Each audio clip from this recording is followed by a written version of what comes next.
Hi welcome to simpliment learning. നമ്മൾ ഇന്നിവിടെ discuss ചെയ്യാൻ വേണ്ടി പോകുന്നത് പ്രോമെട്രിക് അതുപോലെ പിയേഴ്സൺ വ്യൂ എക്സാമിനേഷൻ ലബോറട്ടറി ടെക്നീഷ്യൻസിനും ടെക്നോളജിസ്റ്റിനും വേണ്ടിയിട്ടുള്ള എക്സാമിനേഷൻസിൽ ഫ്രീക്വൻ്റ് ആയിട്ടും ചോദിക്കുന്ന കുറച്ച് ക്വസ്റ്റ്യൻസ്, റാൻഡം ആയിട്ടുള്ള കുറച്ച് ക്വസ്റ്റ്യൻസ് ഡിസ്കസ് ചെയ്യാൻ വേണ്ടിയിട്ടാണ്. സോ നമുക്ക് ക്വസ്റ്റ്യൻസിലേക്ക് പോവാം.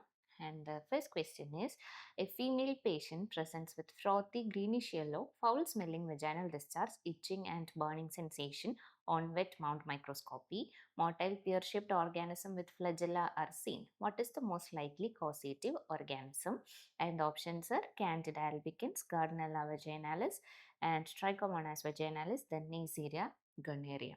സോ നമുക്ക് ഇവിടെ തന്നിരിക്കുന്ന കേസിൽ ഒരു ഫീമെയിൽ പേഷ്യൻ്റ് ഉണ്ട് and she has frothy greenish yellow foul smelling vaginal discharge. Okay, പിന്നെ അവരുടെ സിംറ്റംസും ഇവിടെ കൊടുത്തിട്ടുണ്ട്. ദാറ്റ് ഇസ് ഇച്ചിങ് ഉണ്ട്, അതുപോലെ തന്നെ ബേണിംഗ് സെൻസേഷനും ഉണ്ട്. ആൻഡ് വെറ്റ് മൗണ്ട് മൈക്രോസ്കോപ്പിയിൽ നമ്മൾ കണ്ടത് എന്താണ്? മോട്ടൈൽ ആയിട്ടുള്ള പിയർ ഷേപ്ഡ് ആയിട്ടുള്ള ഓർഗാനിസം വിത്ത് ഫ്ലജല്ല. ഓക്കെ, അപ്പം ഈ ക്യാരക്ടേഴ്സ് ഏറ്റവും കൂടുതൽ സ്യൂട്ടബിൾ ആവുന്നത് ഈ ഓപ്ഷൻസിൽ ഏത് ഓർഗാനിസത്തിനാണെന്നുള്ളതാണ് നമ്മൾ ചെക്ക് ചെയ്യേണ്ടത്. സോ ഹിയർ നമുക്ക് നോക്കേണ്ട കുറച്ച് കാര്യങ്ങൾ എന്ന് പറഞ്ഞാൽ ഈ frothy greenish yellow foul smelling vaginal discharge and also the organism pear shaped organism with flagella. Okay, ഇതിൽ pear shaped organism with flagella എന്ന് പറയുന്നത് ഒരേ ഒരു ഓർഗാനിസേ ഉള്ളൂ, that is Trichomonas vaginalis. First of all this is a parasite. Okay, അപ്പം ഈ parasite നമുക്ക് വൾവോ വെജൈനൈറ്റിസ് എന്ന കണ്ടീഷനാണ് നമുക്ക് മെയിനായിട്ടും കോസ് ചെയ്യുന്നത്. അപ്പം ഈ ഒരു കണ്ടീഷനിൽ നമുക്ക് കാണാൻ പറ്റുന്ന വേറൊരു കണ്ടീഷനാണ്, അല്ലെങ്കിൽ വേറൊരു സെൻസേഷണൽ വേറൊരു ഫിസിക്കൽ റെപ്രസെൻറ്റേഷനാണ് സ്ട്രോബെറി സെർവിക്സ് എന്ന് പറയുന്നത്. Okay, strawberry cervix also seen in Trichomonas വെജൈനാലിസിൻ്റെ കണ്ടീഷനിൽ നമുക്ക് കാണാൻ വേണ്ടി കഴിയും. അപ്പം ഈ തന്നിരിക്കുന്നതാണ് പോളർ ഫ്ലജല്ല ഉള്ള നമ്മുടെ ട്രൈക്കോമോണാസ് വെജൈനാലിസിൻ്റെ image. Okay, and the next question is, a 25-year-old man presents with profuse watery diarrhea for past 12 hours. The stool is described as pale, milky and flected with mucus resembling rice water. He is severely dehydrated with sunken eyes and hypertension. Which organism is the most likely cause of this condition? So the options are Shigella sonnei, Salmonella typhi, Vibrio cholerae and Enterotoxigenic E. coli. So നമ്മുടെ പേഷ്യൻറ്റിന് എന്തൊക്കെയാണ് conditions ഉള്ളത്?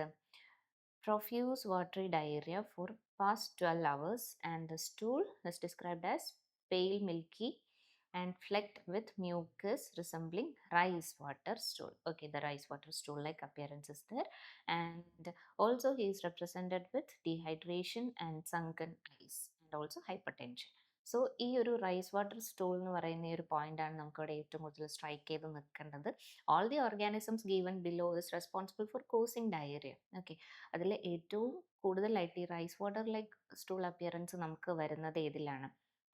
Vibrio cholerae. So the answer is Vibrio cholerae. അപ്പം rice water stool എന്ന് വന്നു കഴിഞ്ഞാൽ നമ്മൾ എപ്പോഴും സ്ട്രൈക്ക് ചെയ്യേണ്ട പോയിന്റ് എന്ന് പറഞ്ഞു കഴിഞ്ഞാൽ വിബ്രിയോ കോളറയാണ്. Okay, so the next question is, which of the following feature combination is most characteristic of Shigella species? Non-motile, lactose, non-fermenter, H2S negative and catalase positive. Motile, lactose fermenter, H2S positive, urease positive. Non-motile, lactose fermenter, H2S negative and oxidase positive.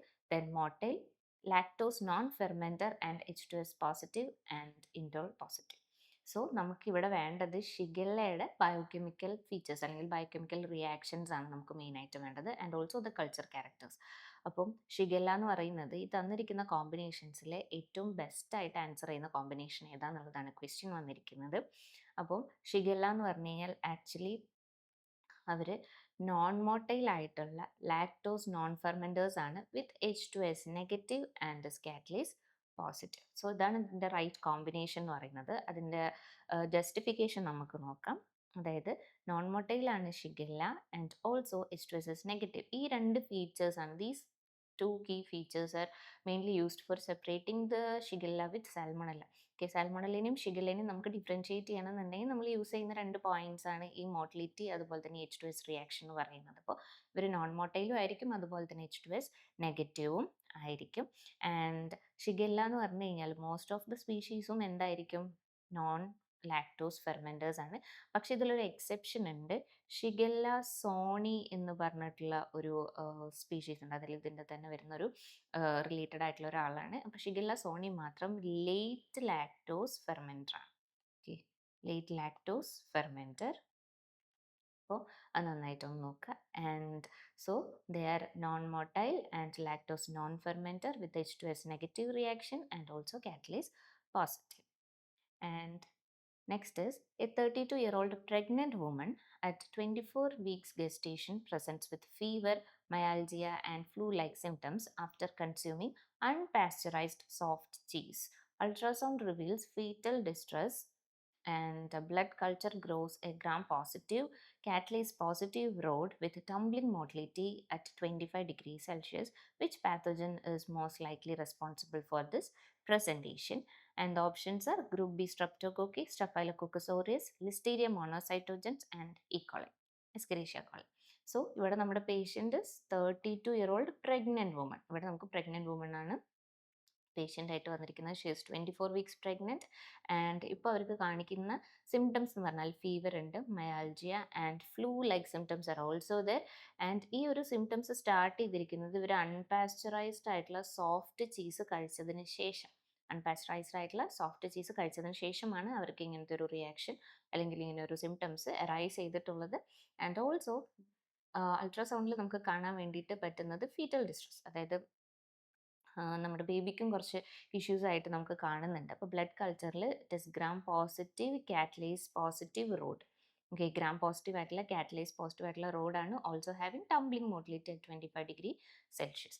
അപ്പം ഈ ഇത്രയും കണ്ടീഷൻസിനെ അതായത് follow ചെയ്യുന്ന ഒരേ ഒരു organism നമുക്കിതിൽ തന്നിട്ടുള്ളൂ. And which is Listeria monocytogenes. അപ്പം ലിസ്റ്റീരിയ മോണോസൈറ്റോജൻസ് നമുക്ക് മെയിനായിട്ടും പ്രഗ്നൻറ്റ് ലേഡീസിലും അതുപോലെ തന്നെ ഇമ്മ്യൂൺ കോംപ്രമൈസ്ഡ് ആയിട്ടുള്ള ഇൻഡിവിജ്വൽസിലാണ് നമുക്ക് മെയിനായിട്ടും ഡിസീസ് ഉണ്ടാക്കുന്നത്. അപ്പോൾ കണ്ടാമിനേറ്റഡ് ഫുഡ് നമ്മൾ കഴിച്ചു എന്ന് വിചാരിച്ചോളൂ. അപ്പോൾ അത് നമ്മുടെ ബോഡിക്കകത്ത് എത്തിക്കഴിഞ്ഞ് കഴിഞ്ഞാൽ ഇൻഡസ്റ്റൈനൽ ലൈനിങ്ങിനെ ക്രോസ് ചെയ്യുന്നുണ്ട് ഓർഗാനിസം. അത് കഴിഞ്ഞ് ബ്ലഡ് സ്ട്രീമിൽ എത്തിയിട്ട് ബാക്ടീരിയമ കോസ് ചെയ്യും. അതായത് ബ്ലഡിൽ ബാക്ടീരിയ പ്രസൻ്റ് ആവുന്ന കണ്ടീഷനാണ് ബാക്ടീരിയമ എന്ന് പറയുന്നത്. അങ്ങനെ ടാർഗറ്റ് സൈറ്റിലേക്ക് അത് സ്പ്രെഡ് ചെയ്യുന്നുണ്ട്. ഇങ്ങനെ സ്പ്രെഡ് ചെയ്യുന്നത് രണ്ട് ടൈപ്പ് ഓഫ് ഇൻഡിവിജ്വൽസിലും ഡിഫറെൻറ്റ് ആയിട്ടാണ്. അതായത് ആ രണ്ട് ടൈപ്സ് നമ്മളിവിടെ ഉദ്ദേശിച്ചത് പ്രഗ്നൻറ്റ് വുമൺ ഉണ്ട്, അതുപോലെ തന്നെ ഇമ്മ്യൂൺ കോംപ്രമൈസ്ഡ് ആയിട്ടുള്ള എൽഡർലി ആയിട്ടുള്ള ഇൻഡിവിജ്വൽസും ഉണ്ട്. പ്രഗ്നൻറ്റ് വുമൺ ആണെന്നുണ്ടെങ്കിൽ അത് പ്ലാസൻ്റ ക്രോസ് ചെയ്തിട്ട് ഫീറ്റൽ ഡിസ്ട്രസ്സും മിസ്കാരേജ് അല്ലെങ്കിൽ സ്റ്റിൽ ബർത്ത് പോലെയുള്ള കാര്യങ്ങളൊക്കെ ഉണ്ടാവാൻ ചാൻസ് ഉണ്ട്. ആൻഡ് നെക്സ്റ്റ് നമ്മുടെ ഇപ്പോൾ എൽഡർലി ഇൻഡിവിജ്വൽസിലാണെന്നുണ്ടെങ്കിൽ ബ്ലഡ് ബ്രെയിൻ ബാരിയർ ക്രോസ് ചെയ്യാൻ എബിലിറ്റി ഉണ്ട് ഇവർക്ക്. ഓക്കെ, അപ്പോൾ ബ്ലഡ് ബ്രെയിൻ ബാരിയർ ക്രോസ് ചെയ്തിട്ട് സെൻട്രൽ നെർവസ് സിസ്റ്റത്തിന് മെനിഞ്ചൈറ്റിസ് പോലത്തെ ഇൻഫെക്ഷൻസും കാര്യങ്ങളും ഒക്കെ കോസ് ചെയ്യുന്നുണ്ട്. And also they are gram positive catalase positive organisms, bacilli. Okay, so the next question is, which of the following agent is the most common cause of pediatric viral gastroenteritis? ഇതൊരു direct question ആണ്. And the options are adenovirus, Norwalk virus, corona virus and rotavirus. അഡിനോവൈറസിൻ്റെ രണ്ട് സിറോടൈപ്സും കൊടുത്തിട്ടുണ്ട്, 40 and 41. And we want to find out which is the most common cause of paediatric viral gastroenteritis. Okay, so the answer is rotavirus. Rotavirus ആണ് നമുക്ക് leading cause of severe diarrhoea and dehydration in young children worldwide. അതായത് ചിലപ്പം ഈ day care out breaks ഒക്കെ ഉണ്ടാക്കുന്നത് ഈ rotavirus തന്നെയാണ്. അപ്പോൾ ദാറ്റ് ഇസ് ദി ആൻസർ. അതായത് most common cause of paediatric viral gastroenteritis എന്ന് പറഞ്ഞു കഴിഞ്ഞാൽ ആരാണ്? ഈ ഒരു റോട്ട വൈറസ് ആണ്. Okay, next question.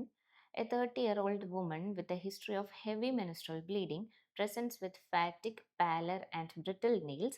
Her lab results show low hemoglobin, low MCV, and low serum ferritin, and increased TIBC. What is the most likely diagnosis? Iron deficiency anemia, megaloblastic anemia, thalassemia major, and anemia of chronic disease. So ഇവിടെ കൊടുത്തിരിക്കുന്ന case എന്ന് പറഞ്ഞു കഴിഞ്ഞാൽ 30-year-old woman ആണ് നമ്മുടെ patient. And she has heavy menstrual bleeding and also fatigue and pallor and brittle nails are also there. ഇവരുടെ CBC result അല്ലെങ്കിൽ നമ്മുടെ ലാബ് റിസൾട്ട് എന്തൊക്കെയാണ് കാണിക്കുന്നതെന്ന് വെച്ച് കഴിഞ്ഞാൽ which shows a low haemoglobin level, HB is law.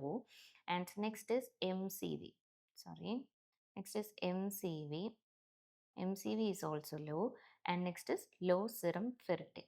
Serum ferritin is also low. and TIBC is high. So what is the most likely diagnosis? അപ്പോൾ നമുക്കറിയാം ഇതൊരു ക്ലിയർ കേസ് ഓഫ് അനീമിയ ആണെന്ന് നമുക്കറിയാം. അപ്പം ഈ കണ്ടീഷൻസ് ഒക്കെ ഫോളോ ചെയ്യുന്ന anaemia ഏതാന്നുള്ളതാണ്. HB will be low. Okay, next is MCV. MCVയുടെ നോർമൽ വാല്യൂ എന്ന് പറഞ്ഞു കഴിഞ്ഞാൽ 80 to 100 ഫെംറ്റോലിറ്റേഴ്സ് ആണ് നോർമൽ ആയിട്ടുള്ള MCV വാല്യൂ എന്ന് പറയുന്നത്. And here the MCV is very low. That means MCV will be less than 80, അതായത് ലെസ് ദാൻ 80 ആയിരിക്കും എന്ത് വരുന്നത്, MCV വരുന്നത്. അപ്പം ഈ 80 to 100ൻ്റെ അകത്ത് വരുന്ന MCV വരുന്ന സെൽസിനെ നമ്മൾ പറയുന്ന പേരാണ് നോർമോസൈറ്റ്സ് എന്നുള്ളത്. Okay, these are normocytes. ഇനിയിപ്പം 100 എബോവ് വരികയാണെന്നുണ്ടെങ്കിൽ, അതായത് ഗ്രേറ്റർ ദാൻ 100 വരികയാണെന്നുണ്ടെങ്കിൽ നമ്മൾ പറയുന്നത് എന്താണ്, they are macrocytes. If it is less than 80 then it is microcyte. Okay, അപ്പോൾ നമുക്കറിയാം ഇതൊരു മൈക്രോസൈറ്റിക് അനീമിയ ആണെന്ന് നമുക്ക് ഉറപ്പായി. MCV is also low. And serum ferritin is low. Serum ferritin is storage iron low ആണ്. And TIBC is high. TIBC എന്ന് പറഞ്ഞാൽ total iron binding capacity. എന്താണെന്ന് വെച്ച് കഴിഞ്ഞാൽ നമുക്കൊരു ട്രാൻസ്ഫെറിൻ എന്ന് പറഞ്ഞിട്ടുള്ളൊരു പ്രോട്ടീൻ ഉണ്ട്, which is a transport protein for iron. അപ്പോൾ ഈ ട്രാൻസ്ഫറിൻ്റെ അയൺ ബൈൻഡിങ് കപ്പാസിറ്റി കുറച്ച് കൂടുതലായിട്ടാണ് കാണുന്നത്. ദാറ്റ് മീൻസ് ഒഴിഞ്ഞ ടാർഗറ്റ് സൈറ്റുകൾ അല്ലെങ്കിൽ ഒഴിഞ്ഞ ബൈൻഡിങ് സൈറ്റുകൾ കൂടുതലാണ്. അപ്പം സപ്പോസ് ഇതാണ് നമ്മുടെ ട്രാൻസ്ഫറിൻ എന്ന് വിചാരിക്കുക, and these are the binding sites four iron. അപ്പോൾ നമുക്കിപ്പോൾ ഒരു ഇവിടെ സെറം ഫെറിറ്റിൻ അല്ലെങ്കിൽ അയണൊക്കെ ഡെഫിഷ്യൻ്റ് ആവുന്ന സമയത്ത് എന്ത് ചെയ്യും, ഈ സൈറ്റുകൾ ഇങ്ങനെ ഒരുപാട് ഒഴിഞ്ഞു കിടക്കും. ഓക്കെ, ആൻഡ് അതിന് നമ്മൾ പറയുന്ന പേരാണ് ടോട്ടൽ അയൺ ബൈൻഡിങ് കപ്പാസിറ്റി എന്ന് പറയുന്നത്. അപ്പോൾ അയൺ ബൈൻഡ് ചെയ്യാനുള്ള ട്രാൻസ്ഫറിൻ്റെ കപ്പാസിറ്റി ഹൈ ആണ്, കാരണം അവിടെ അത്രയും അയൺ ഡെഫിഷ്യൻ്റ് ആണ്. So the answer is like iron deficiency anemia, and here it is result of the iron deficiency anemia and also the anemia of inflammatory disease. അപ്പോൾ നമ്മൾ നേരത്തെ പറഞ്ഞ പോലെ hematocrit will be decreased, MCV is also decreased, MCH is decreased, serum iron decreased ആണ്, ferritin decreased ആണ്, and reticulocyte will be normal to decreased. Only TIBC total iron binding capacity മാത്രമാണ് നമുക്കിതിൽ increased ആയിട്ട് കാണാൻ വേണ്ടി പറ്റുന്നത്. So the answer is iron deficiency anemia.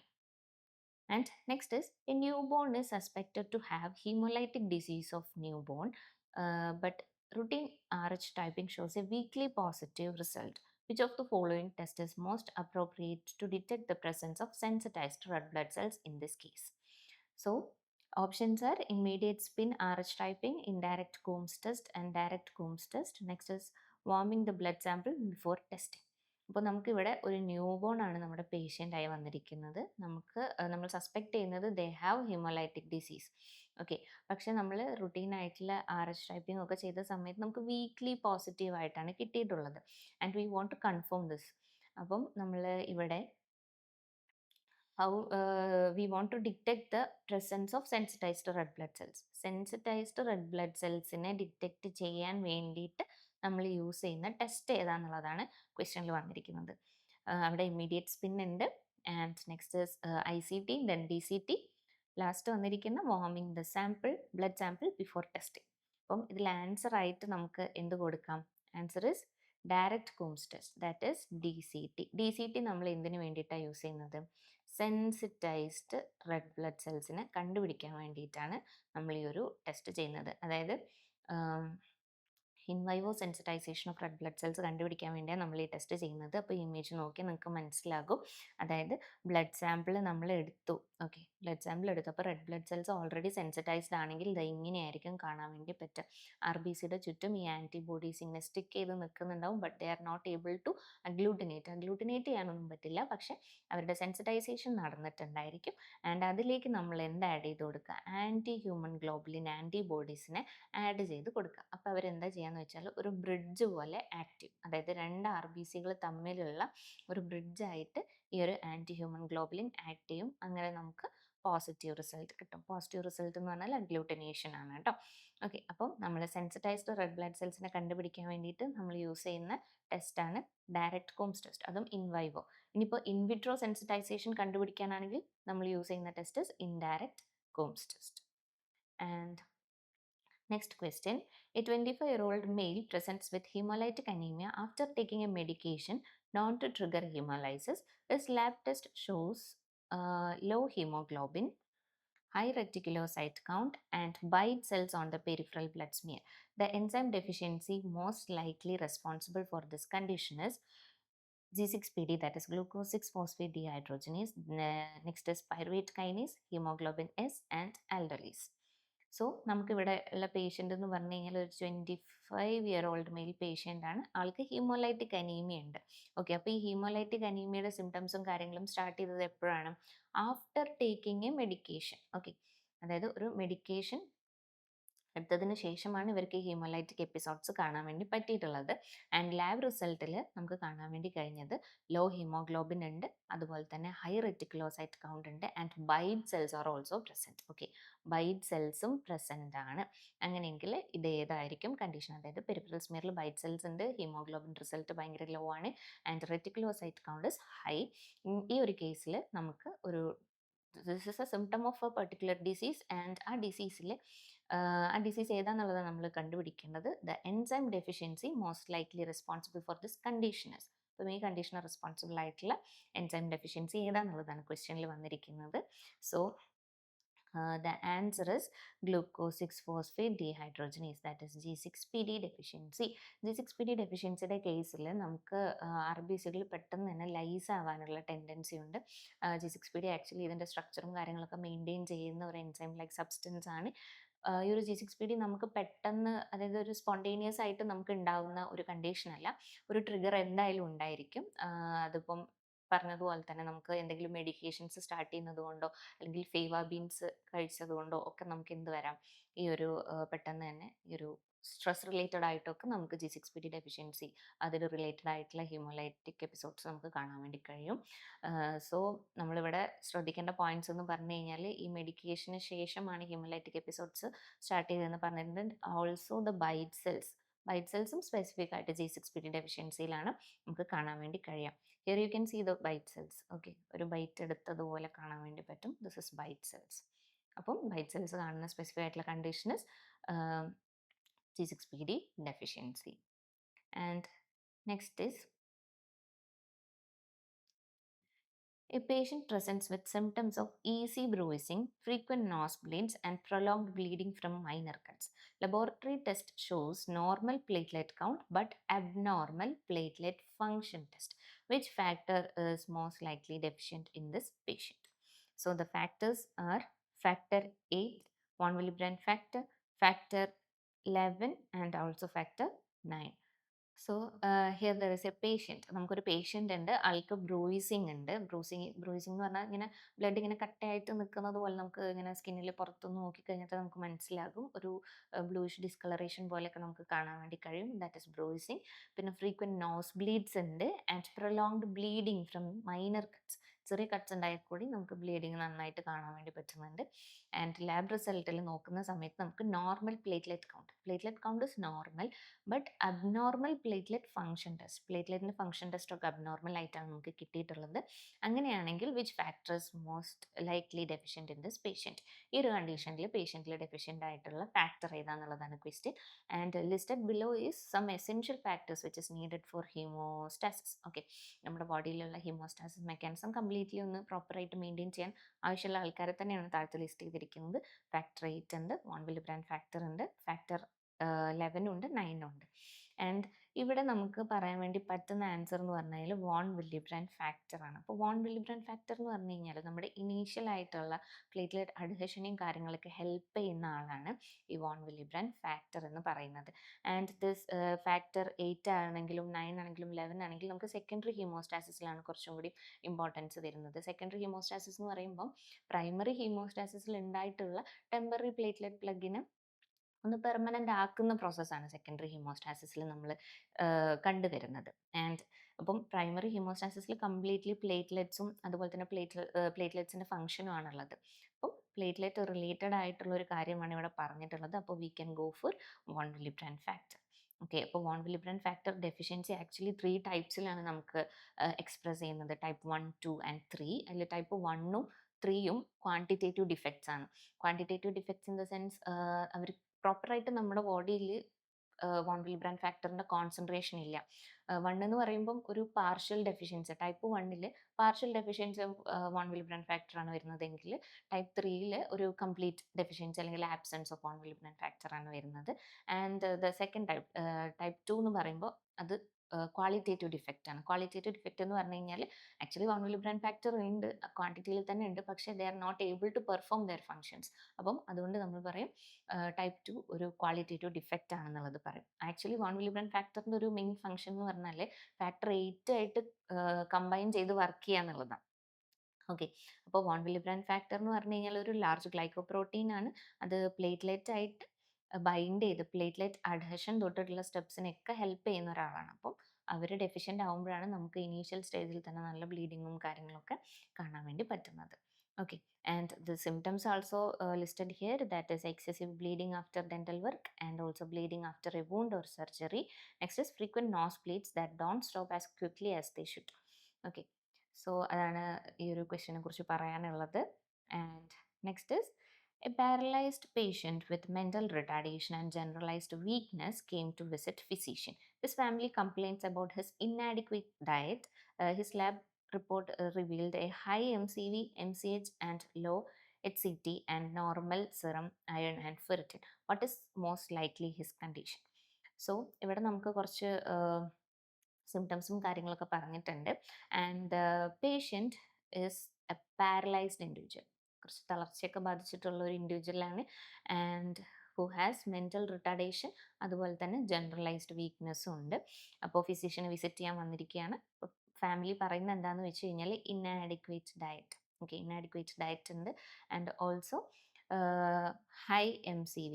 MCV is high and MCH is also high. Next is HCT. HCT is low and normal serum iron and ferritin. Normal serum iron and ferritin. What is most likely his condition? ഇവിടെ normal iron and ferritin നമ്മൾ കൊടുത്തിട്ടുള്ളത് കൊണ്ട് തന്നെ നമുക്ക് iron deficiency അനീമിയനെ നമുക്ക് എന്ത് ചെയ്യാൻ വേണ്ടി പറ്റും, നെഗ്ലക്ട് ചെയ്ത് കളയാൻ വേണ്ടി പറ്റും. Okay, next is vitamin B12 deficiency, thalassemia and anemia of chronic disease. And here നമുക്കിവിടെ മെയിനായിട്ട് നോക്കേണ്ട കാര്യങ്ങൾ എന്ന് പറഞ്ഞാൽ ഈ ലാബ് റിസൾട്ട്സ് ആണ്. അപ്പോൾ നമ്മൾ നേരത്തെ ഒരു ക്വസ്റ്റ്യനിൽ പറഞ്ഞിട്ടുണ്ടായിരുന്നു നോർമൽ വാല്യൂ ഓഫ് MCV എത്രയാണെന്നുള്ളത്. That is 80 to 100 femtolitres. അപ്പം ഇവിടെ എന്ന് പറഞ്ഞു കഴിഞ്ഞാൽ MCV is high, that means greater than 100 ആയിരിക്കും എന്ത് വരുന്നത്, നമ്മുടെ വാല്യൂ വരുന്നത്. അപ്പോൾ ഗ്രേറ്റർ ദാൻ 100 വരികയാണെന്നുണ്ടെങ്കിൽ നമുക്ക് പറയാൻ വേണ്ടി പറ്റും this is A macrocytic anaemia. And the only macrocytic anaemia listed in the option is vitamin B12 deficiency anemia, or otherwise known as megaloblastic anemia. Okay, vitamin B12 deficiency anemia അല്ലെങ്കിൽ megaloblastic അനീമിയാണ് ഇതിൻ്റെ answer വരുന്നത്. And ഇങ്ങനത്തെ megaloblastic അനീമിയനൊക്കെ നമുക്ക് ക്വസ്റ്റ്യനിൽ തന്നെ പെട്ടെന്ന് പിക്ക് ചെയ്യാൻ വേണ്ടി പറ്റും. കാരണം ഇവിടെ ഇപ്പോൾ ഇനാഡിക്വേറ്റ് ഡയറ്റ് എന്ന് പറഞ്ഞിട്ടുണ്ട്, അല്ലെങ്കിൽ ഇപ്പം നമുക്കറിയാം കുറച്ച് ആനിമൽ ഫുഡ് പ്രോഡക്ട്സിൽ നിന്നാണ് നമുക്ക് കുറച്ചുകൂടെ നന്നായിട്ട് വൈറ്റമിൻ B12 നമുക്ക് കിട്ടുന്നത്. സോ ഈ വെജിറ്റേറിയൻസിനൊക്കെ കുറച്ച് ഡെഫിഷ്യൻ്റ് ആയിരിക്കും വൈറ്റമിൻ B12 കിട്ടുക എന്ന് പറഞ്ഞാൽ കുറച്ച് ബുദ്ധിമുട്ടായിരിക്കും. സോ ഈ ആൻസർ എന്ന് പറഞ്ഞു കഴിഞ്ഞാൽ megaloblastic anaemia. Okay, next is okay, ഇതെന്ന് പറഞ്ഞു കഴിഞ്ഞാൽ നമ്മുടെ സ്മിയർ ഓഫ് മെഗലോബ്ലാസ്റ്റിക് അനീമിയാണ്. സ്മിയർ വെച്ചിട്ടും ചിലപ്പോൾ ക്വസ്റ്റ്യൻസ് ചോദിക്കാറുണ്ട്. അപ്പം ഇതിൽ കുറച്ച് പ്രോമിനൻ്റ് ആയിട്ടുള്ള കുറച്ച് ഫീച്ചേഴ്സ് കാണുന്നുണ്ട്. First one is hyper segmented neutrophils. First of all ന്യൂട്രോഫിൽസിന് ഒരു 3 to 4 ലോബ്സ് ഒക്കെ നമ്മൾ നോർമലി പറയാറുള്ളൂ. അപ്പോൾ ഒരു മോർ ദാൻ 5 ഒക്കെ നമുക്ക് ലോബ്സ് വരികയാണെങ്കിൽ നമ്മൾ പറയും hyper segmented neutrophils. And also tear drop cell is there. Next is oval cells, that is macrovalocytes are also there. പിന്നെ നമുക്ക് വന്നിരിക്കുന്നത് ഹോവൽ ജോർലി ബോഡീസ്. ഇത് ഹോവൽ ജോർലി ബോഡീസ് ആണ്. ഹോവൽ ജോർലി ബോഡീസ് മാത്രമല്ല ബേസ് ഓഫ് ലിഗ് സ്റ്റിപ്ലിംഗ്, അതുപോലെ തന്നെ കാബോട്രിങ്സും നമുക്ക് എന്തിൽ കാണാൻ വേണ്ടി പറ്റും, ഈ ഒരു വൈറ്റമിൻ B12 ഡെഫിഷ്യൻസി അനീമിയയിൽ നമുക്ക് കാണാൻ വേണ്ടി കഴിയുന്ന ഫീച്ചേഴ്സാണ്. Okay, and next question is a 45-year-old man present with high-grade fever, productive cough and shortness of breath. Chest X-ray shows consolidation in the right lower lobe. Laboratory test reveals a white blood cell count of 48,000 per mm cube with a predominance of mature neutrophils and band forms. Peripheral smear shows toxic granulation and Dolly bodies. The neutrophil alkaline phosphatase score is elevated. Testing for the BCR ABL Philadelphia chromosome is negative. And what is the most likely diagnosis? Options are AML, CML, myeloproliferative disease and leukemia reaction. So ഇതൊരു long question ആണ്, but it is easy also. അപ്പോൾ ഇവിടെ നമുക്ക് കിട്ടിയിരിക്കുന്ന patient എന്ന് പറഞ്ഞു കഴിഞ്ഞാൽ 45-year-old മാൻ ആണ്. അവർക്ക് കുറച്ച് സിംറ്റംസ് ഉണ്ട്, ഫീവർ ഉണ്ട്, productive cough, shortness of breath കാര്യങ്ങളൊക്കെ ഉണ്ട്. അപ്പം എക്സ്റേ നമ്മൾ എടുത്ത് നോക്കിയ സമയത്ത് ഒരു കൺസോളിഡേഷൻ കാണാൻ വേണ്ടി പറ്റുന്നുണ്ട്. ഓക്കെ, ഒരു റൈറ്റ് ലോവർ ലോബിൽ ഒരു കൺസോളിഡേഷൻ നമുക്ക് കാണാൻ വേണ്ടി കഴിഞ്ഞു. ലാബ് ടെസ്റ്റ് നോക്കുന്ന സമയത്ത് TC ഈസ് ഹൈ. ഓക്കെ, 48,000 ഉണ്ട് TC എന്ന് പറഞ്ഞു കഴിഞ്ഞാൽ. പിന്നെ ഈ ഒരു സ്മിയർ കാര്യങ്ങൾ നമ്മൾ ഒബ്സർവ് ചെയ്ത് നോക്കുന്ന സമയത്ത് അല്ല, CBCയിൽ തന്നെ നമുക്ക് കാണാൻ വേണ്ടി പറ്റുന്നത് മെച്യൂർ ആയിട്ടുള്ള ന്യൂട്രോഫിൽസും ബാൻഡ് ഫോംസും. മെച്യൂർ ന്യൂട്രോഫിൽസ് അത് പ്രത്യേകം നമ്മൾ മാർക്ക് ചെയ്ത് വെക്കണം. മെച്യൂർ ന്യൂട്രോഫിൽസും അതുപോലെ തന്നെ ബാൻഡ് ഫോംസും നമുക്ക് കാണാൻ പറ്റിയിട്ടുണ്ട്. പെരിഫറൽ സ്മിയറിൽ toxic granulations and Döhle bodies. Okay, toxic granulation and Döhle bodies കണ്ടിട്ടുണ്ട്. And NAP score, neutrophil alkaline phosphatase score is also elevated.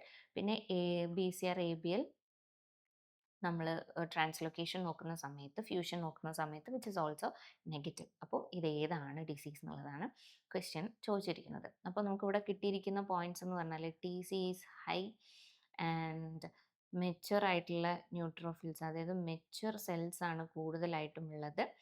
And NAP score is also high. Okay, ഈ 3 points ആണ് നമുക്ക് ആവശ്യമുള്ളത്. അപ്പോൾ ഇവിടെ TC ഹൈ ആയതുകൊണ്ട് തന്നെ നമ്മൾ ഒബ്വിയസ്ലി അതൊരു ലുക്കീമിയ കണ്ടീഷനാണ് നമ്മൾ തെറ്റിദ്ധരിക്കാൻ ചാൻസ് ഉണ്ട്. അപ്പോൾ TC ഹൈ അവിടെ നിൽക്കട്ടെ. And next is mature cells. Mature cells നമുക്ക് കാണാൻ വേണ്ടി പറ്റുന്നുണ്ട്. ആക്ച്വലി നമുക്കിപ്പോൾ ഒരു ലുക്കീമിയ കണ്ടീഷനൊക്കെ ആണെന്നുണ്ടെങ്കിൽ മെച്യൂർ സെൽസിനെക്കാട്ടിൽ കൂടുതൽ പ്രിഡോമിനൻസ് വരുന്നത് ആർക്കായിരിക്കും? നമ്മുടെ ബ്ലാസ്റ്റ് സെൽസിനായിരിക്കും. ബ്ലാസ്റ്റ് സെൽസിനായിരിക്കും കുറച്ചുകൂടെ കൂടുതലായിട്ടുള്ളൊരു ഇത് കാണാൻ വേണ്ടി നമുക്ക് പറ്റുന്നത്. അപ്പോൾ ഇവിടെ മെച്യൂർ സെൽസ് ആണുള്ളത്, ബ്ലാസ്റ്റ് സെൽസ് അല്ല.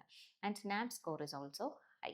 അപ്പം ഇവിടെ നമുക്ക് നാപ് സ്കോർ ഹൈ ആണെന്ന് പറയുന്നുണ്ട്. നാപ് സ്കോർ എന്ന് പറഞ്ഞാൽ ന്യൂട്രോഫിൽ ആൽക്കലൈൻ ഫോസ്ഫേറ്റേസ്, അതായത് മെച്യൂർ സെൽസ് മാത്രമാണ് ആൽക്കലൈൻ ഫോസ്ഫേറ്റേസ് അല്ലെങ്കിൽ മെച്യൂർ സെൽസിലുള്ള മെച്യൂർ ആയിട്ടുള്ള ഗ്രാനുലോസൈറ്റ്സിലുള്ള ഗ്രാന്യൂൾസ് മാത്രമേ എന്തിനു പ്രൊഡ്യൂസ് ചെയ്യുന്നുള്ളൂ? ആൽക്കലൈൻ ഫോസ്ഫേറ്റേസിന് പ്രൊഡ്യൂസ് ചെയ്യുന്നുള്ളൂ. ഒരിക്കലും അതൊരു ബ്ലാസ്റ്റ് സെല്ല് ഈ നാപ്പിന് പ്രൊഡ്യൂസ് ചെയ്യുന്നില്ല.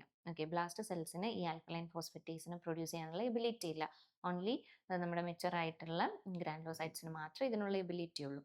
അപ്പോൾ ഇവിടെ NAP score is also high. And another important point is BCR ABL translocation is also negative. ഇവിടെയും നെഗറ്റീവ് ആയിട്ടുള്ള ഒരു റിയാക്ഷൻ കാര്യങ്ങളാണ് നമുക്ക് വന്നിട്ടുള്ളത്.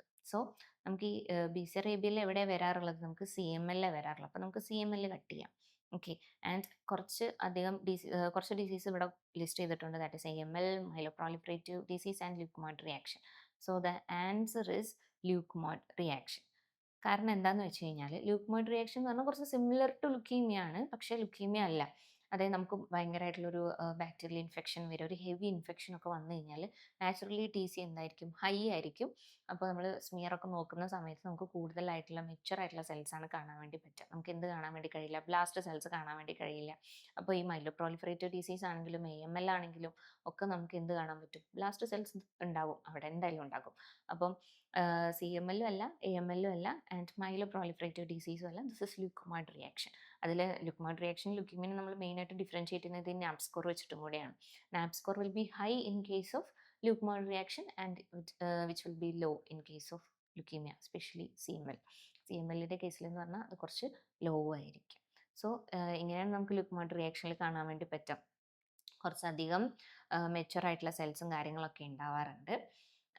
ആൻഡ് ഓൾസോ നമുക്ക് ഇവിടെ കണ്ടിട്ടുള്ള ഈ toxic granulation and Döhle bodies ഒക്കെ നമുക്ക് ഈ ലുക്കോമോയിഡ് റിയാക്ഷൻ്റെ തന്നെ ഒരു ഫീച്ചറാണ്. Okay, and next question is, which of the following is the most sensitive and specific marker for early diagnosis of myocardial infarction? Creatine kinase and aspartate transaminase. Next is troponin T or I and myoglobin. Okay, അപ്പോൾ ക്വസ്റ്റ്യനിൽ നമുക്ക് തന്നിരിക്കുന്ന കാര്യങ്ങൾ എന്ന് പറഞ്ഞു കഴിഞ്ഞാൽ myocardial ഇൻഫാർക്ഷൻ്റെ ടൈമിൽ നമ്മൾ നോക്കുന്ന sensitive and specific marker for the early detection of myocardial ഇൻഫാർക്ഷന് വേണ്ടിയിട്ട് നമ്മൾ യൂസ് ചെയ്യുന്നത് ഏതാണെന്നുള്ളതാണ് ക്വസ്റ്റ്യനിൽ ചോദിച്ചിട്ടുള്ളത്. സോ നമുക്ക് പെട്ടെന്ന് തന്നെ അറിയാൻ വേണ്ടി പറ്റും. ദാറ്റ് ഈസ് ട്രോപ്പ് T അല്ലെങ്കിൽ ട്രോപ്പ് I ആണ് നമ്മൾ ഏറ്റവും സെൻസിറ്റീവ് അല്ലെങ്കിൽ സ്പെസിഫിക് ആയിട്ടുള്ള ഒരു മാർക്കറായിട്ട് നമ്മൾ യൂസ് ചെയ്യുന്നത്. അതിന് കാരണമുണ്ട്. ഇവിടെ ഈ ഒരു ഗ്രാഫ് നിങ്ങൾക്ക് കാണുന്നുണ്ടാവും. ഈ ഗ്രാഫിൽ ഇപ്പോൾ നമ്മുടെ ഒരു ഡേയ്സ് ഇവിടെ പ്ലോട്ട് ചെയ്തിട്ടുണ്ട്. അതുപോലെ തന്നെ ഇൻക്രീസ് ഇൻ ദ യൂണിറ്റ്സ് എന്നും പറഞ്ഞ് കൊടുത്തിട്ടുണ്ട്. ആൻഡ് ഇവിടെ ഓരോരോ കർവ് കൊടുത്തിരിക്കുന്നത് ഓരോ കാർഡിയാക് മാർക്കേഴ്സ് ആണ്. അതിൽ ഫസ്റ്റ് കാണുന്ന ഈ റെഡ് കളർ ഒരു മാർക്ക് ഉണ്ടല്ലോ, അതെന്ന് പറഞ്ഞു കഴിഞ്ഞാൽ CK-MB ആണ്. ഓക്കെ, CK-MB ആണ്. ആൻഡ് അതൊരു 2 ഡേയ്സ് അല്ലെങ്കിൽ 3 ഡേയ്സ് ഒക്കെ ആകുമ്പോഴേക്കും അത് ഡീക്ലൈൻ ചെയ്യുന്നുണ്ട്. And S G O T ഈ ഒരു ബ്ലൂ കളർ ലൈനാണ്. അത് ഇൻക്രീസ് ചെയ്തിട്ട് ഒരു 4th ഡേ ഒക്കെ ആകുമ്പോഴേക്കും അതിങ്ങനെ ഡീക്ലൈൻ ചെയ്യുന്നുണ്ട്. And next one is CK-MB എന്ന് പറഞ്ഞാൽ നമുക്ക് കാണാൻ വേണ്ടി പറ്റും, അതായത് ഏർലി ഡിറ്റക്ഷൻ ആണ്. അപ്പോൾ ഫസ്റ്റ് ഇൻക്രീസ് ആവുന്ന മാർക്കറാണ് ഏർലി ഡിറ്റക്ഷന് വേണ്ടി നമ്മൾ യൂസ് ചെയ്യുന്നത്. അപ്പം ഫസ്റ്റ് ഇൻക്രീസ് ആവുന്ന മാർക്കർ എന്ന് പറഞ്ഞു കഴിഞ്ഞാൽ ട്രോപ്പ് ടി ആണ്. ട്രോപ്പ് ടി ഇൻക്രീസ് ചെയ്തിട്ട് ഏകദേശം ഒരു 10th ഡേ ആകുമ്പോഴേ അത് എന്ത് ചെയ്യുന്നുള്ളൂ, ഡീക്ലൈൻ ആയിട്ട് വരുന്നുള്ളൂ. ഓക്കെ, സോ നമ്മളെപ്പോഴും യൂസ് ചെയ്യുന്നത് ഏതാണ്, ട്രോപ്പ് ടി അല്ലെങ്കിൽ ട്രോപ്പ് ഐ ആണ് നമ്മൾ യൂസ് ചെയ്യാറുള്ളത്. അപ്പോൾ അതിൻ്റെ ആ ഒരു റീസൺ എന്ന് വെച്ച് കഴിഞ്ഞാൽ ഇപ്പോൾ ഒരു മയോകാർഡിയൽ ഇൻഫാർക്ഷൻ ഉണ്ടായിക്കഴിഞ്ഞാൽ ഉടനെ തന്നെ എന്ത് ചെയ്യുന്നുണ്ട്, അപ്പോൾ തന്നെ ഈ ഒരു മാർക്കർ നമ്മുടെ ബ്ലഡിൽ ഇൻക്രീസ്ഡ് ആവുന്നുണ്ട്. അപ്പോൾ ഒരു കുറച്ച് ദിവസം അത് പെർസിസ്റ്റ് ചെയ്യുന്നത് കൊണ്ട് തന്നെ നമുക്കത് യൂസ്ഫുൾ ആയിട്ടുള്ള ഒരു മാർക്കറാണ്. ആൻഡ് ഇത് പെർസിസ്റ്റ് ചെയ്യുന്ന അത്ര പോലും നമുക്ക് ഈ CK-യും അതുപോലെ തന്നെ SGOT ഒന്നും പെർസിസ്റ്റ് ചെയ്യുന്നില്ല. അതുകൊണ്ട് നമ്മൾ അതിനങ്ങനെ ഏർലി ഡിറ്റക്ഷന് വേണ്ടിയിട്ട് യൂസ് ചെയ്യാറില്ല. Okay, and next one is a 32-year-old female present to the clinic with a history of heavy menstrual bleeding and easy bruising. She has no significant family history of bleeding disorder but has experienced excessive bleeding after dental procedures. The patient's laboratory results shows prolonged activated partial thromboplastin time and low factor VIII levels. But the platelet count and PT are normal. Which of the following blood product is most appropriate for treating this patient's condition? ഇതൊരു blood bank question cum haematology question ആണ്. അപ്പം ഇതിൽ രണ്ട് ഏരിയാസും നമ്മൾ അറിഞ്ഞിരിക്കേണ്ട കാര്യമാണ് കേട്ടോ. And the option is fresh frozen plasma, cryoprecipitate, packed red blood cells and platelet concentrate. അപ്പം ഇവിടെ നമുക്ക് ഉള്ള പേഷ്യൻ്റ് എന്ന് പറഞ്ഞാൽ ഒരു 32-year-old ഫീമെയിൽ പേഷ്യൻ്റ് ആണ്. അപ്പം ഹെവി മെനുസ്ട്രൽ ബ്ലീഡിങ് ഉണ്ട് ആൾക്ക്, ഈസി ബ്രോയിസിങ് ഉണ്ട്, പക്ഷേ ഫാമിലി ഹിസ്റ്ററി ഒന്നും ഇല്ല. ഓക്കെ, ഫാമിലിയിൽ ഇങ്ങനത്തെ പ്രശ്നങ്ങളൊന്നും അവർക്ക് കണ്ടിട്ടില്ല. പക്ഷെ ഒരു ഡെൻ്റൽ പ്രൊസീജിയറിന് ശേഷമാണ് അവർക്ക് കൂടുതലായിട്ടും ഈ ബ്ലീഡിങ് എക്സ്പീരിയൻസ് ചെയ്യാൻ വേണ്ടി തുടങ്ങിയിട്ടുള്ളത്. ലാബ് റിസൾട്ടിൽ APTT activated partial thromboplastin time is high അല്ലെങ്കിൽ പ്രൊലോങ്ഡ് ആണ്. And factor VIII levels are also low. Factor VIII ലെവലും ലോ ആണ്. അതുപോലെ തന്നെ APTT is high. Okay, but the platelet count and PT are normal. അപ്പം ഈ രണ്ട് കൗണ്ടും നമുക്ക് നോർമൽ ആയിട്ടാണ് കിട്ടിയിട്ടുള്ളത്. ഇങ്ങനത്തെ ഒരു കണ്ടീഷനിൽ നമ്മൾ ഏത് ബ്ലഡ് പ്രോഡക്റ്റ് ആണ് ഈ ഒരു പേഷ്യൻറ്റിന് കൊടുക്കുക എന്നുള്ളത്. അപ്പോൾ ബ്ലീഡിങ് ഡിസോർഡേഴ്സ് കറക്റ്റ് ചെയ്യാൻ വേണ്ടിയിട്ട് നമ്മൾ യൂസ് ചെയ്യുന്ന ബ്ലഡ് പ്രോഡക്ട്സ് ഉണ്ട് നമ്മുടെ കയ്യിൽ. ഓക്കെ, അപ്പം ഓപ്ഷൻസിൽ FFP ഉണ്ട്, ക്രയോ ഉണ്ട്, അതുപോലെ തന്നെ packed red blood cells and platelet concentrate ഉണ്ട്. അപ്പോൾ നമുക്ക് പ്ലേറ്റ്ലെറ്റ് കോൺസെൻട്രേറ്റ് കൊടുക്കേണ്ട ആവശ്യമില്ല, because the platelet count is normal.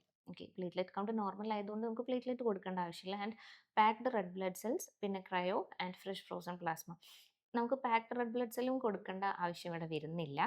And ഈ ഒരു ബ്ലീഡിങ് ഡിസോർഡറിനെ അല്ലെങ്കിൽ ഈ ഇപ്പോൾ ഉണ്ടായിട്ടുള്ള ഒരു ടെമ്പററി കണ്ടീഷനെ നമുക്കത് കറക്റ്റ് ചെയ്യണം. അത് കറക്റ്റ് ചെയ്യാൻ വേണ്ടിയിട്ട് നമ്മൾ കൊടുക്കേണ്ടത് ഇവിടെ ലോ ആയിട്ടുള്ള ഫാക്ടറിനെയാണ്.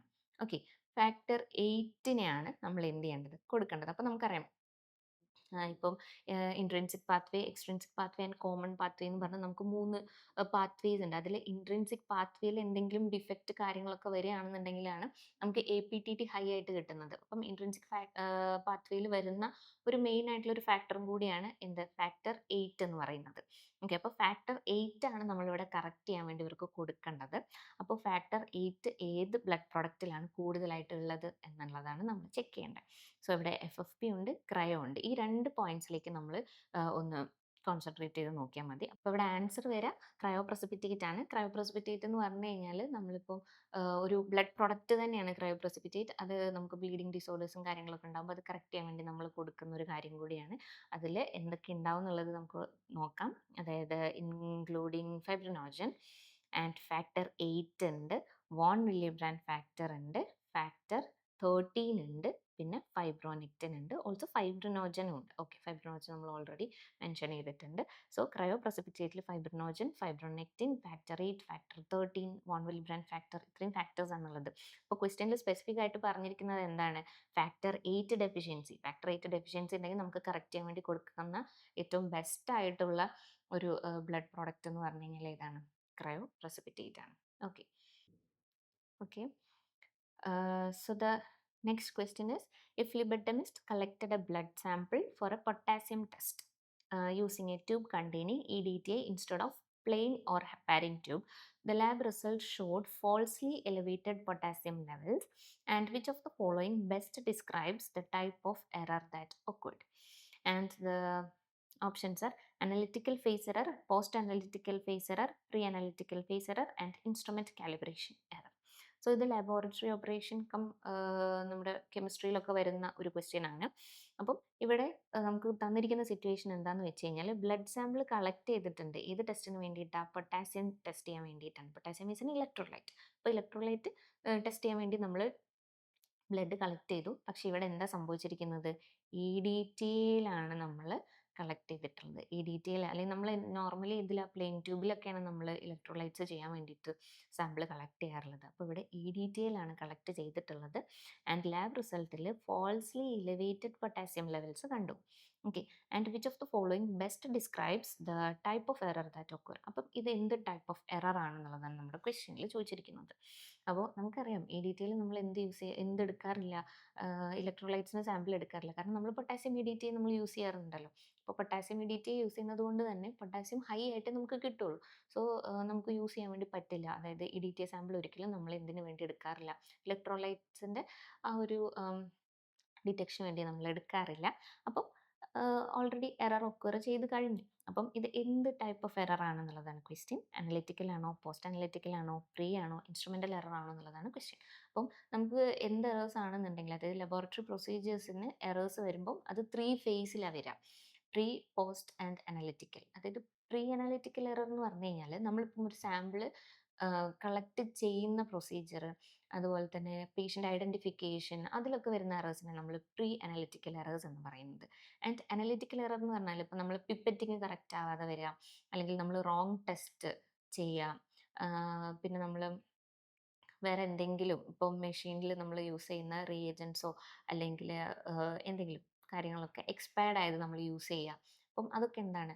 ഈ അനലിറ്റിക്കൽ ബേസിൽ വരുന്നതാണ്. ഇനി പോസ്റ്റ് അനലിറ്റിക്കൽ എന്ന് പറയുമ്പോൾ നമ്മളിപ്പം റിപ്പോർട്ട് ചെയ്യുന്ന സമയത്തുള്ള മിസ്റ്റേക്സ് ആണ് നമ്മൾ പോസ്റ്റ് അനലിറ്റിക്കൽ എറേഴ്സ് എന്ന് പറയുന്ന കാറ്റഗറിയിൽ ഉൾപ്പെടുത്തിയിട്ടുള്ളത്. അപ്പോൾ ഈ പോസ്റ്റ് അനലിറ്റിക്കൽ എറേഴ്സ് മെയിൻലി നമ്മളിപ്പം റിസൾട്ട് മാറി കൊടുക്കുന്നു പേഷ്യൻറ്റിന്, അല്ലെങ്കിൽ പേഷ്യൻ്റ് ഐഡൻറ്റിഫിക്കേഷൻ നമുക്ക് തെറ്റിപ്പോയപ്പോൾ വേറെ പേഷ്യൻറ്റിന് നമ്മൾ കൊടുക്കുന്നു, അല്ലെങ്കിൽ നമ്മൾ കൺവേർഷൻസ് ചെയ്യാറുണ്ട്, ചിലപ്പം യൂണിറ്റ്സ് കൺവേർഷൻ കാര്യങ്ങളൊക്കെ ചെയ്യാറുണ്ട്. അപ്പോൾ അതൊന്നും ചെയ്യാതെ നമ്മൾ കൊടുക്കുക. അതൊക്കെ എന്താണ്? ഇത് പോസ്റ്റ് അനലിറ്റിക്കൽ എററാണ്. അപ്പോൾ ഇവിടെ സംഭവിച്ചിരിക്കുന്ന എറർ എന്തായിരിക്കും? ഇവിടെ നമുക്ക് സംഭവിച്ചിരിക്കുന്നത് പ്രീ അനലിറ്റിക്കൽ ഫേസ് എററാണ്. അതായത് നമുക്ക് സാമ്പിൾ കളക്ട് ചെയ്യുന്ന ഫേസ് തൊട്ട് നമുക്ക് മിസ്റ്റേക്ക് സംഭവിച്ചു കഴിഞ്ഞു. ഓക്കെ, അപ്പം ശരിക്കും നമ്മൾ എവിടെ ഏത് ട്യൂബിലാണ് എടുക്കാറുള്ളത്? പ്ലെയിൻ ട്യൂബിലാണ് എടുക്കുന്നത്. അപ്പോൾ ഇത് കൺസിഡർ ചെയ്യുന്നത് ഒരു പ്രീ അനലിറ്റിക്കൽ ഫേസ് എറർ ആയിട്ടാണ്. Okay, next question.